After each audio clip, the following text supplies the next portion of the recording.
course overview of what we're going to be covering throughout our training course today.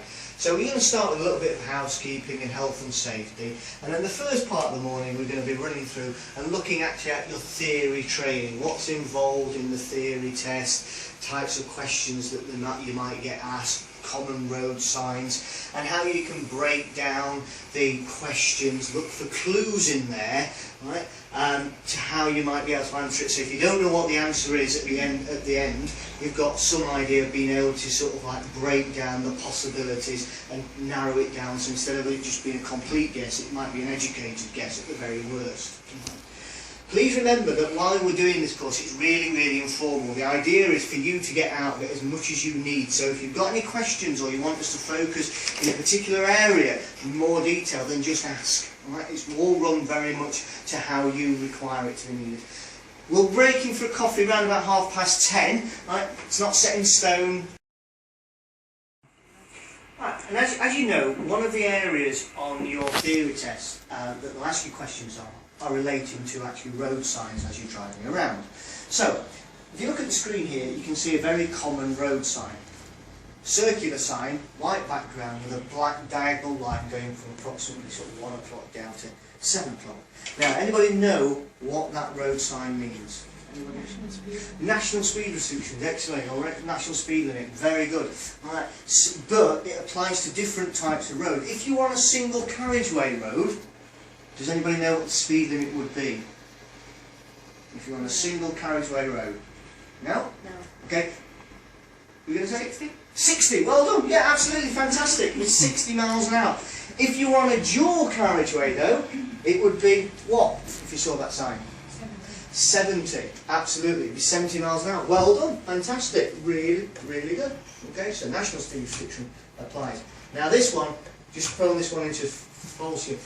What do you think that one is? Because it's almost identical to the one we've just had.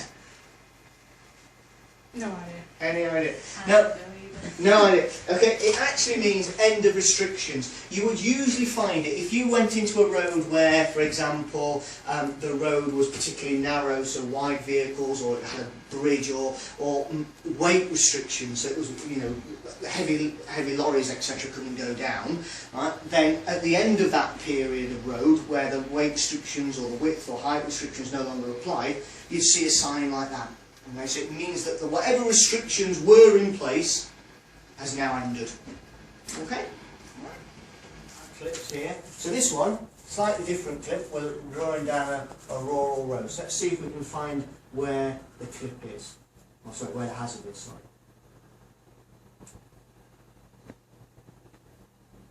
Always remember, it might not be at the beginning. Okay.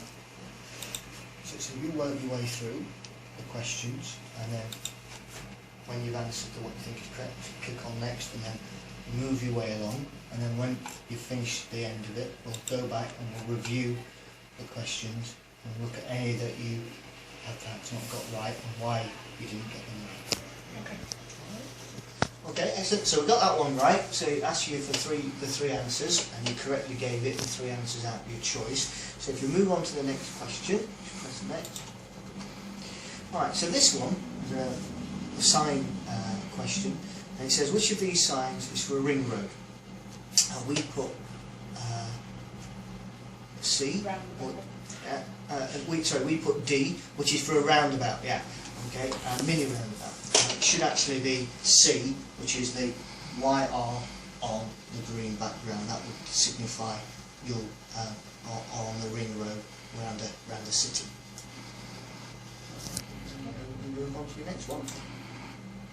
Okay, so you're on a busy main road and you find that you're travelling in the wrong direction. What should you do? Okay. So make a U-turn on the main road. You could do that, and you do see, to be fair, a lot of people actually doing that, particularly minicab drivers, but technically it's not the right thing. What you want to do is you want to move into a side road, a quieter road, and then turn around using either a reverse into the corner to the left or the right, or you turn in the road to actually turn the vehicle around and then go back to your main road and go onto it into the opposite direction. Okay? Okay.